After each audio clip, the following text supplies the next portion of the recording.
Hello! With Lego edition naman tayo ng Get Ready With Me. Ito yung mga ginagamit ko. Uli is itong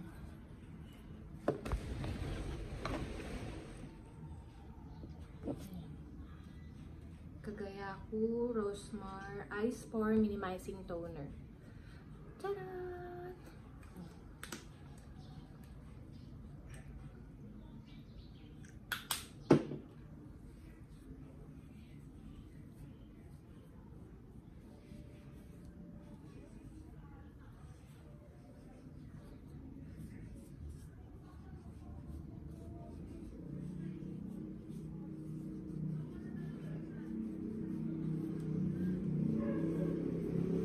Sarap sa ano nito, ang lamig.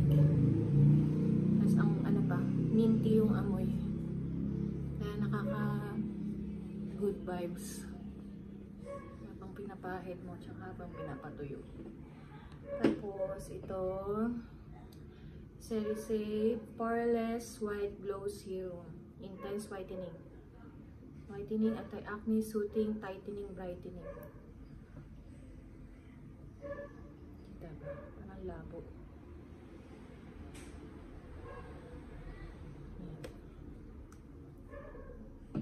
Okay, suklay muna tayo.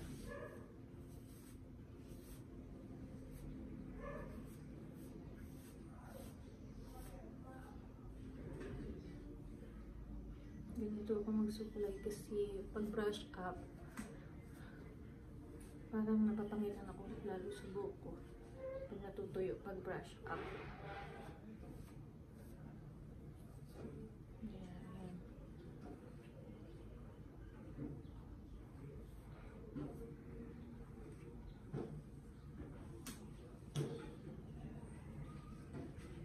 Okay. Ano tayo? Electric fan. Tapos pag feeling ko hindi pa siya tuyo, naglalagay na rin ako ng tint. Yan. Diva White Lip and Cheek Tint in Sunset Shade. Nakaka-good vibes to. Yung kulay lang niya, gusto ko. Red na orangey.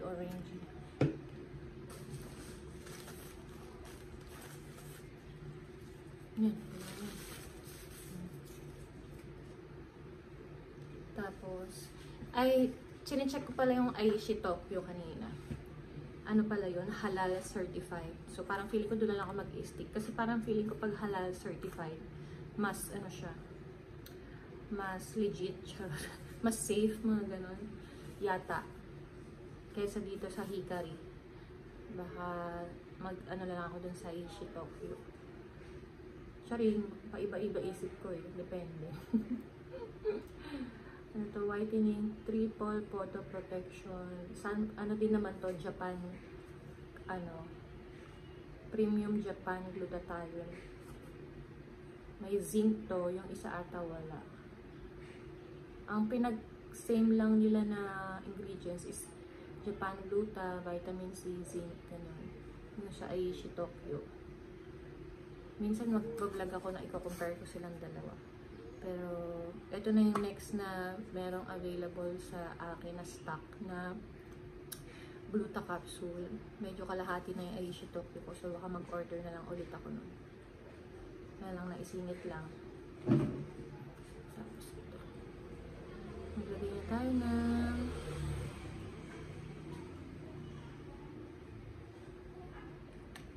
serum. Ewan ko ba?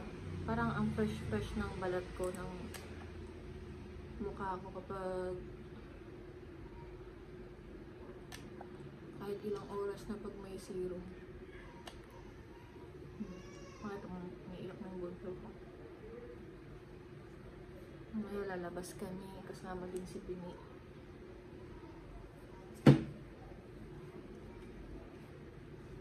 Punta kaming kanto. Merienda. Yung ugat ko. lumalabas yan pag pagod na pagod ako or ano, ilang araw ako hindi nakainom ng pang high blood ko. Nagme-maintenance na ako pang high blood. Though yung presyon ko naman ay hindi ganun kataas, 130/90, 130/100. Pero kasi natatakot akong pabayaan. Nakakasira kasi ng kidney. Eh, may pinsan pa naman ako nagda-dialysis na sira yung kidney. Siyempre, parang winawarn niya kami sa health, gano'n. Kaya, ayun. Nag-maintenance na ako mula 25 years old yata ako nito. Yung Amlite, amlodipine losartan sa isang tablet. Ayan, medyo tuyo na siya. Tapos, ito na yung Fashion 21 Perfect Stick SPF 50+ with tea tree oil. Ayan. Concealer foundation stick na may SPF na. Made in Taiwan. Ayun.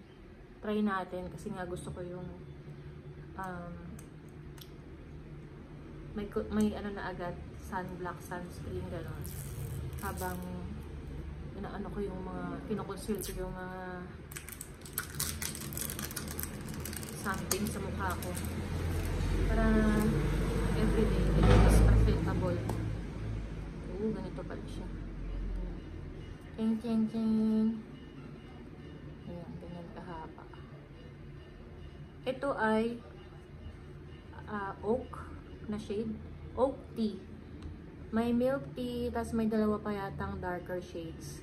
Yung milk tea kasi, ano na siya, sold out doon sa TikTok shop na tinignan ko. Ngayon, ito na yung lighter na isa. Hindi ko sure kung ka-shade ko. Ngayon ko palang yan.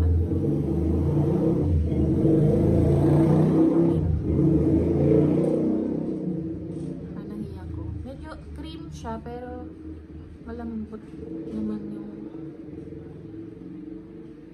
unang apply ko. Kasi dahil medyo natunaw na ata siya sa init kung saan ko nilagay. Naamoy ko yung tea tree. Check ko sa salamin. Ayun, ulit. Fashion 21. Yan palang nakita kong medyo mura na may na siya, SPF 50. Na parang concealer, foundation effect. Ito na nga lang. Nagdi-distract ako sa dami ng pores, sa lalaki ng pores ko. Dito medyo hindi ganong kita. Ako na ayusin sa salamin pag medyo na-spread ka na.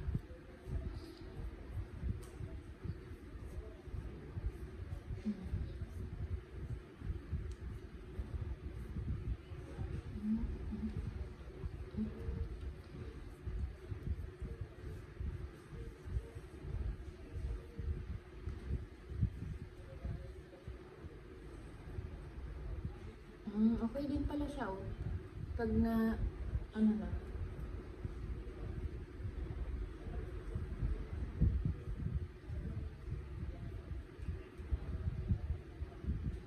Parang lalaki talaga ng pores ko, lalo sa ilong, kita. Okay rin na rin, pang everyday. May ang lalaki ng pores ko sa ilong. Pag yan, ginanon mo, may mga lalabas na, parang uod na, mga kulay puti. Mga in-apply ko for ilang days. Ayun siya. Tingnan natin kung okay ang effect sa akin. Hanggang tomorrow kung... Maganda rin kasi ito yung kahapon na in-apply ko yung BYS na concealer. Ayos din siya, kaya lang wala siyang SPF something. Ayun, ano pa ba?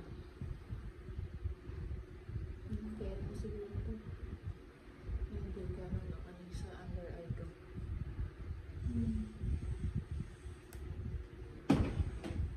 Tignan pa natin unti.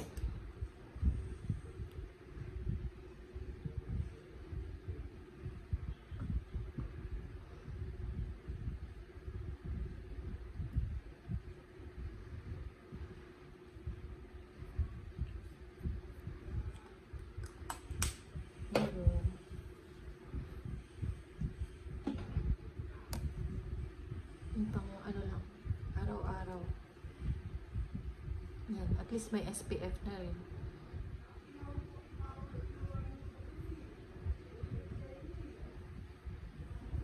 Yeah.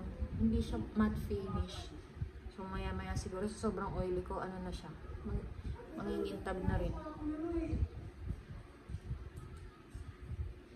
Tingnan natin mga susunod na ano, kung anong effect sa balat ko. Syempre, pabango. Ang gulo ko magkwento. Yung nakaraan na sinasabi ko, yung cousin-in-law ko, siya, at distributor yata siya ng ganito. Yung sinasabi ko, buti na lang yung cousin-in-law ko, hindi ko natapos. Ganun kasi yung pag nagkukwento ko magulo. Kaya rin ako nag-vlog ng ganito is sinasanay ko yung sarili ko makipag-communicate, and ang dami ko pang i-improve sa the way ko makipag-communicate kasi parang feeling ko may history din siya kung ba't ganyan. Ayan, ito. Buti na lang cousin-in-law ko dahil into pabango ako ngayon. Yun, doon sa kanya ako kumuha ng ano, inspired scent na mga pabango na apply lang natin. Itong ano ko. May pang men din sila na pabango. Ang pinaka gusto ko doon yung essential na name ng pabango nila for men. Super na-attract ako sa amoy nila. Yun lang ang chika. Bye bye. Punta na kami sa kanto, magme-merienda.